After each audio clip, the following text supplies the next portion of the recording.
There's an expression I came up with: the only thing worse than the apocalypse is the apocalypse not happening.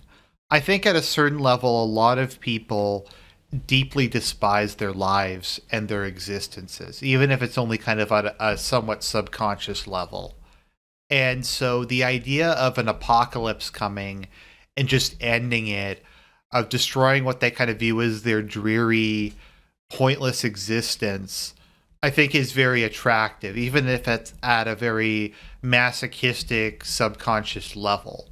And that's kind of why there's fear porn is such a big thing, and like doom porn is, and that's kind of where you get the whole like, oh my god, the Illuminati's gonna kill me, the world's run by Satanists. It's why conspiracy theories are such a big thing.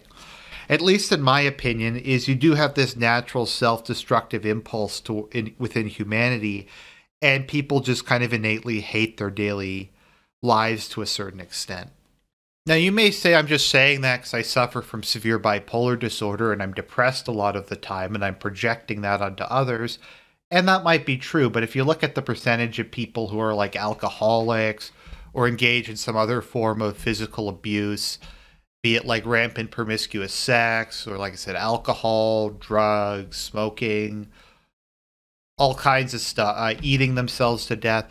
It's clear that a lot of people on a basic level aren't really happy with who and what they are. And maybe that's a very like psychoanalytic or meta-analysis of it. And it's not really touching on any of the actual points the movie's raising. But it's just kind of something I view when I go into these kind of movies. Because I've seen a lot of these over the years that kind of use this apocalypse porn in kind of that way. And I've seen it like so many times. The world's going to end. We're going to run out of fossil fuels in 5 to 10 years. Things are over. There's going to be mass extinction. There's going to be something or other that's going to destroy the world. And it just never really seems to happen. Even with coronavirus, which I think has done probably irreparable damage to the world's economy, as of the moment, we haven't seen like the total collapse of society that some people were kind of predicting. So it's really bad. It's going to do permanent damage.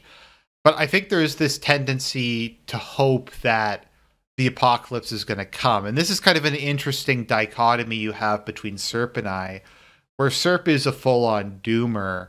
And he tends to think things are going to collapse society, that this is going to be the big one, that America's going to fall apart, that kind of thing. And I tend to take a very kind of status quo opinion, where at least until the coronavirus broke out, I thought the neoliberal world order is going to continue on indefinitely, no matter the human cost.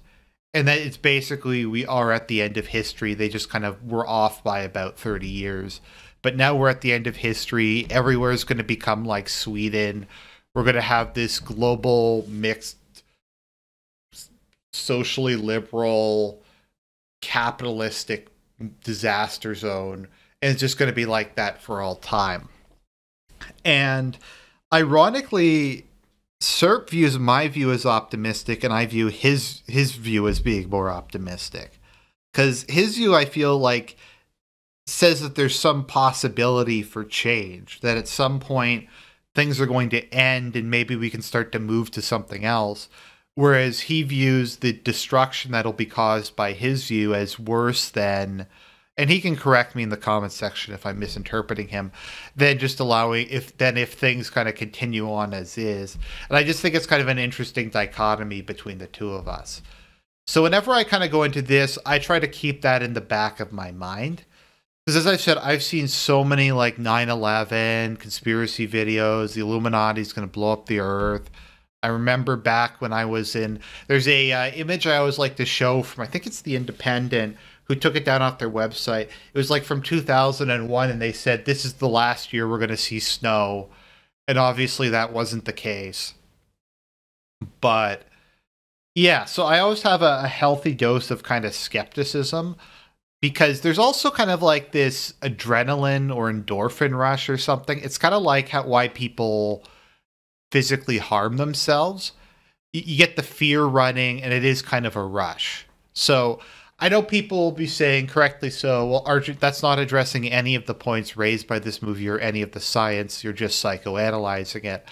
And that's true, but I think you have to keep that in mind because while I am a man who likes to try to rely on empirical data, it is very much with a lot of these things, there's so many conflicting reports. I find the best you can often do is try to take what sounds reasonable and look at what the motivation is or the incentives being offered to each group.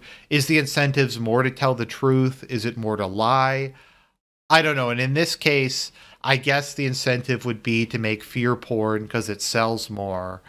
And also to take a super contrarian position in order to kind of, I guess, generate more publicity for the movie and get it to kind of stand out. And I guess that's kind of what you have there. And I'm not saying any of the movie's points are wrong, but I don't know if I can really say they're right or wrong. I mean, they certainly present it in such a way that it looks like a mess and all the quotes and stuff are very damning. But at the same time, to me, it just kind of, like I said, falls into the fear porn category. And a big part of that is there's no solutions whatsoever offered in this movie. Like, there's some vague stuff about we need to cut back, but at the end, it's pretty much just saying we're screwed. Humanity's going to wipe out the planet. We're going to have total ecological collapse. Everything's going to come to an end. There's no solutions to anything. That sort of thing. There's no hope whatsoever. And I found that kind of interesting. I don't know if it's refreshing that they're being honest. Like, they're not trying to, like, push some random new technology that they're selling. Maybe that was kind of the idea behind this, because every other documentary is like, if only we do X, then Y will fix things, and that kind of thing. So I think that's... I don't know if that's to their credit, though, or if that's just them trying to make it more controversial and more edgy, for lack of a better term. And once again, I know I'm maybe not going into the individual points the film raises as much as I could, but I'm not really a scientist, and I'm not super well educated on any of these things. Because as I've said in the past, you see very conflicting reports on a lot of this stuff. And I think it could be argued that ultimately how you kind of interpret this movie is more philosophical and more worldview based than any of kind of the individual facts within the movie. And as the film kind of points it out to a certain extent, they view the environmentalist movement as the inability of non-religious people to accept that they're going to die at some point and that all things will come to an end. And to a certain extent that's probably true. I mean, people need to believe in something bigger than themselves, be that a religious or a secular thing. We as humans, and as a Christian, I think this is just naturally built into us because of the way the universe is set up. We all naturally want some form of salvation, as I said, whether it's technological with some sort of immortality thing, through transhumanism, whether it's the creation of a utopia on Earth, whether it's reincarnation, whether it's the ascension to heaven or that kind of thing. We look for some sort of spiritual and or temporal salvation. And in the case of the environmentalist movement, it's in this concept of Gaia, or salvation of the Earth through green technology. And I guess on this one, I'm kind of in a somewhat unusual position, because while I do believe very strongly in God, and, well, that he created the universe, that one day there'll be the last judgment, spiritual salvation, heaven, hell, purgatory, all that kind of thing, my kind of view of how things are on Earth is kind of, I guess, different than a lot of religious people, particularly more so than a lot of religious people. To me personally, I find it very hard to believe that God really intervenes much at all on this plane, that God really interferes with the world much beyond the events that transpired in the Bible, and maybe occasionally some individual miracles. But I tend to not really believe in apparitions or like saint apparitions, the holy power of relics, or most things. Like even for me, as I've said in the past, I accept the sacraments, but other than really baptism, I don't really place any value in them, if that makes sense. Like I accept that somehow the bread and wine becomes the body and blood of Christ, but it doesn't really like matter to me in any significant way because I find it very hard to believe in anything supernatural at a practical level. I just sometimes I wish I could, but I can't. So I guess for me, what I put my faith in on a material level is that God has granted us our reason and our capacity to be more like him. And I'll have to do a video on illiberal progressivism, but I am a progressive in the sense that I do believe humanity can progress to be more like God. Now, this isn't just in terms of wealth or power, but this is also morally and spiritually that we can try to become better.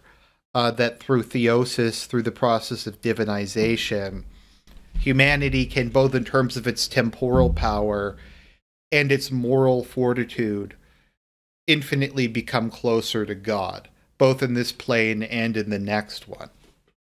And so when I'm faced with a situation like this, I tend to believe that we just need to think our way out of it. And I know that sounds very like a non-answer or like a appealing to some sort of supernatural force myself. But I tend to think when it comes down to problems like this, either we're going to invent a way out of it or we're not.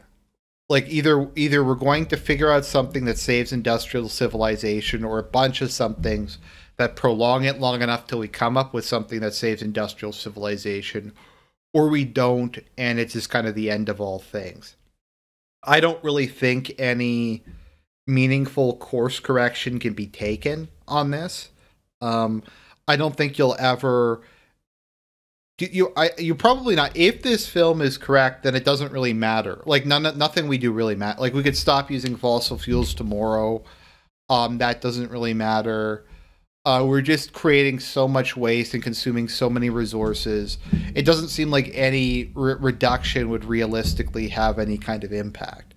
So it's like either we invent fusion power, or maybe we invent a form of solar panels that don't use rare earth metals, or we come up with a more efficient type of energy storage system, or we come up with a bunch of a new generation of technologies that kind of moves this stuff forward, or industrialization collapses. I don't think we're going to convince people to go back to living like they did in the 19th century.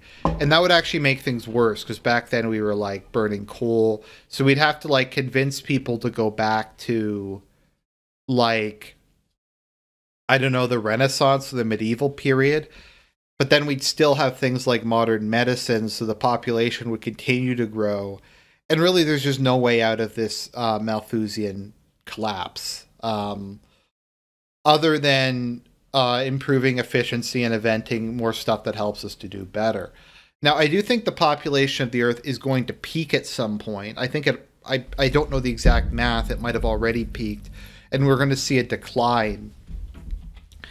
And the population might drop by a couple billion.